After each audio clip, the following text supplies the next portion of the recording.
Hey there, I'm continuing with the lecture for 5-1. And we left off here at the very end of the card example. And again, go figure out cards for yourself. If aces are low and kings are high, what's the probability of an ace or higher? That's all of them, right? So ace or higher means all of these cards. So that's a 1 probability because it's definitely going to happen, right? All right, next. Let's compare the classical and empirical methods. Suppose you toss a 6-sided die. What should be the proportion of 5s you get? Well, 5s are one of the 6 sides, right? So you should get 5s 1/6 of the time, which would be, I'll just put it down here, equals 1 divided by 6, 0.1666. So let's put that, 16.6% of the time. Okay, makes sense so far? Go away, Excel.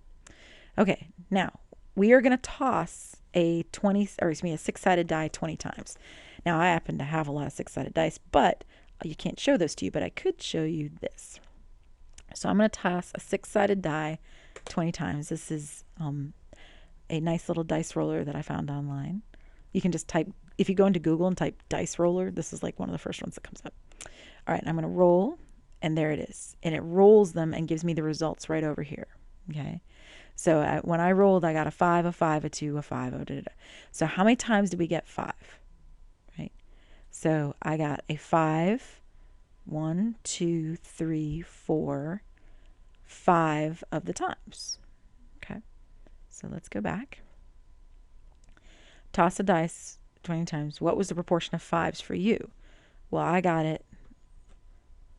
It worked out for me. 5 out of 20, which is 0.2, right? I think I'm right. No, I'm wrong. I knew I'm doing these videos when I'm too tired. Huh? So of course I'm wrong. It's 2.5. I'm an idiot. That's okay. All right. So if that's the case, there we go. So what's the difference between this number and this number? They didn't work out the same, right? And don't think it's just because I did it online. Any die would actually have the same issues. You could do it with your own die in your house for Monopoly. Okay, so it is the answer for A, part A, let me make this bold so you can see, is classical, right? That is, it's found from theory, but not actual experimentation. The answer for B is empirical, right? Oops. That is, it's found by actually rolling dice, or in this case, online dice, but still. Okay, I'm going to go roll a die a lot. In general, if I was teaching this in class, I'd have lots of people rolling. But I'm going to go back to my dice roll and roll it a whole bunch of times. I'll be back. Okay, poof. It's like magic to you, but believe me, that took me some time. All right, so I got these numbers by rolling. Actually, I didn't roll the dice. I made Excel do it, but still, it would work that way. All right, so what do we notice? So a couple things. First thing to notice is that the numbers vary a lot, and none of them are the 0.167 we were expecting based on classical probability.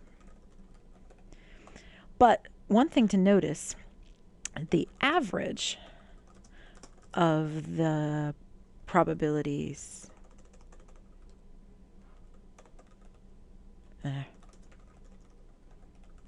is equal to, and hold on for that drum roll, I did it in Excel. Oops, you can't see it. See, there's my dice rolling. I used the rand between function. We got crafty.